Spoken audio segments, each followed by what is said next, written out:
Director and Chief Economist at Econometrix, Dr. Azar Jammine, joins us now to unpack all of this. Azar, always good to talk to you. Did the stats essay take you by surprise? Yes, I think it did take me by surprise. It shouldn't have taken me entirely by surprise, but more generally, we had been seeing inflation on a gradual declining trend from October all the way through to January, and all of a sudden it picked up again.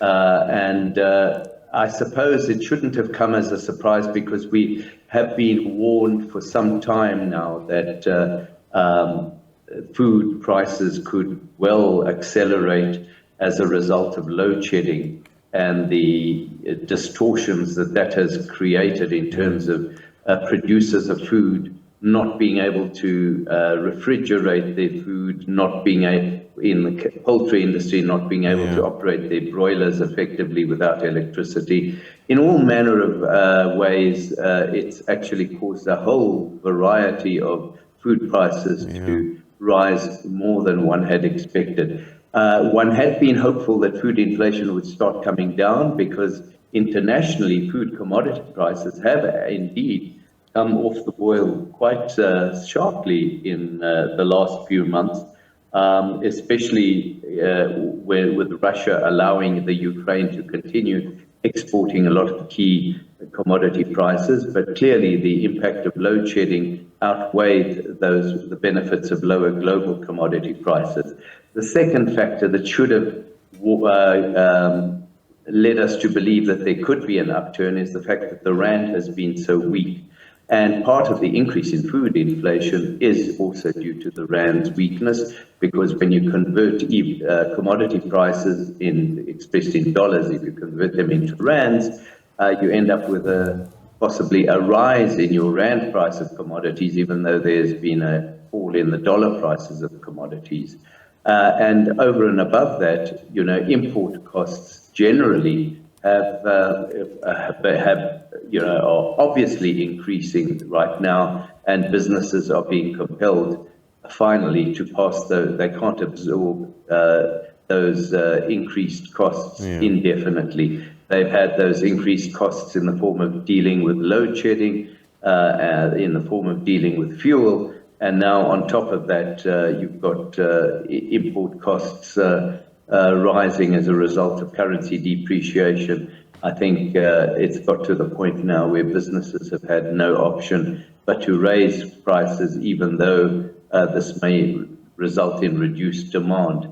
And one has to bear in mind that higher inflation than expected theoretically will lead to less economic activity than one might have had, because people are now having to devote all their money onto a smaller volume of goods and services than would have been the case if the inflation had been lower. All right, so there are a lot of local factors. We plant in our soil, in our ground, and we've got the load shedding, but there are global factors as well. So the big question then must be, when you look at both forces, where's the trend pointing to? Should we be worried, or is this something that we're going to get over quite quickly? The problem with that is that there is huge amount of uncertainty. About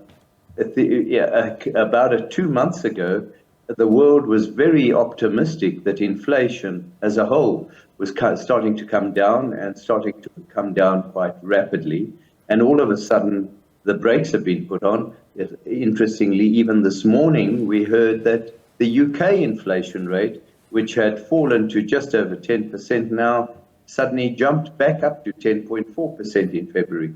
An example of just how sticky it has been to try and bring inflation down around the world. And I attribute this to the fact that in the wake of COVID-19 and the lockdowns, the world's central banks pumped in an unprecedented amount of money into the global economy, and governments embarked upon an unprecedented amount of fiscal stimulus. We're talking about $25 trillion over a short period of time. in a world economy worth just under $100 trillion. So that's, increasing the stimulus by 25%.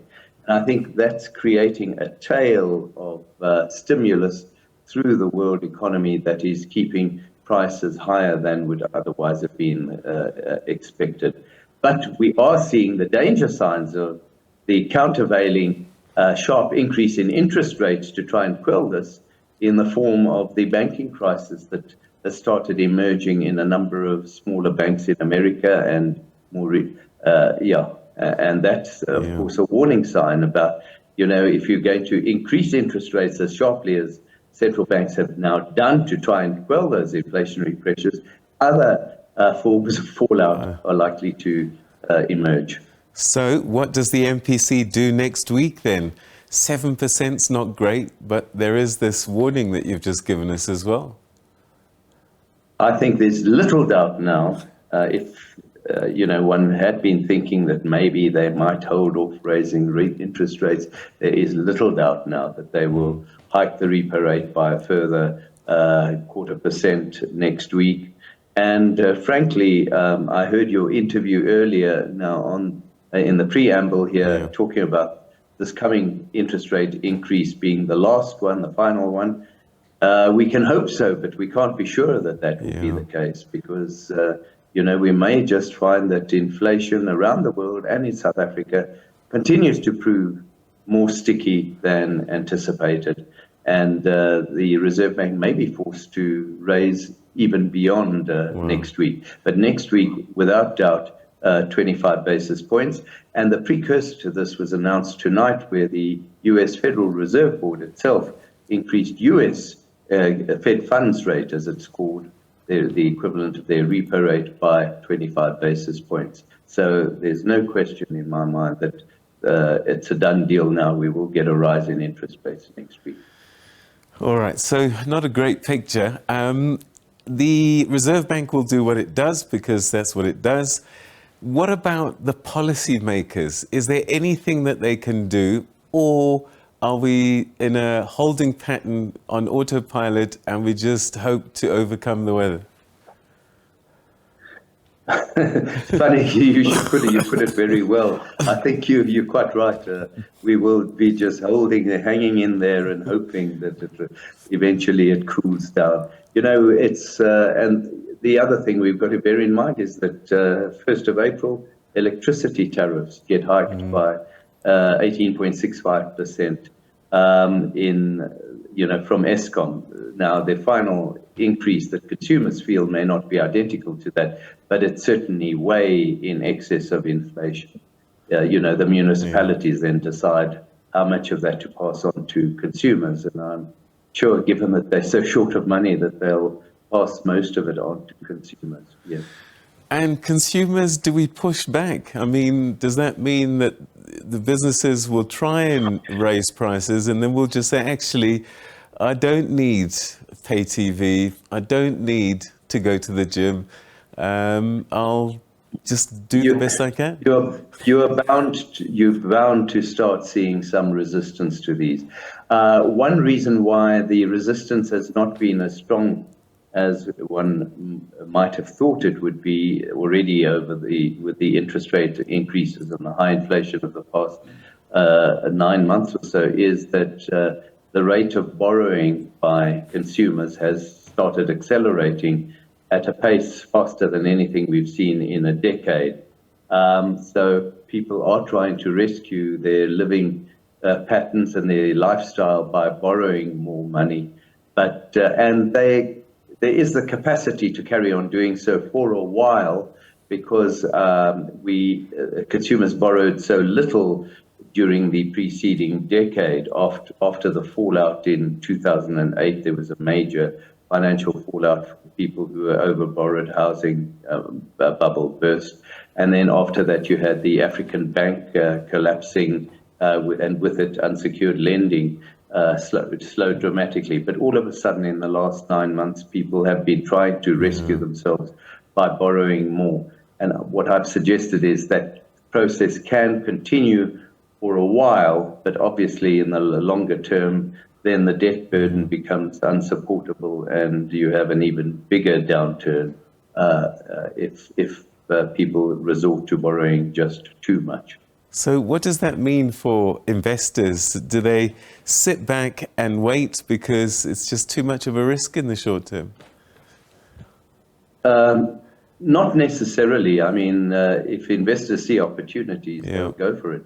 I mean, one of the ironies is we saw the rand appreciating today, in part because the dollar itself was weak, but also because investors said, oh, wow, the rand is cheap. Interest rates are like now are going to go up almost certainly next week. So let's lock in a nice return next week for ourselves. And as a result, we received a bit of an inflow into the currency for a change after having seen significant outflows over the last few weeks. Yeah, I suppose no matter what drama is taking place, there's always an opportunity lurking. Azar, always good talking to you. Thanks so much for your time. Thank you. All right, that's Dr. Azar Jammine, who's the Director and Chief Economist at Econometrix, talking to us about this inflation figure that surprised most economists, although he does say that there were some signs that perhaps we should have paid attention to.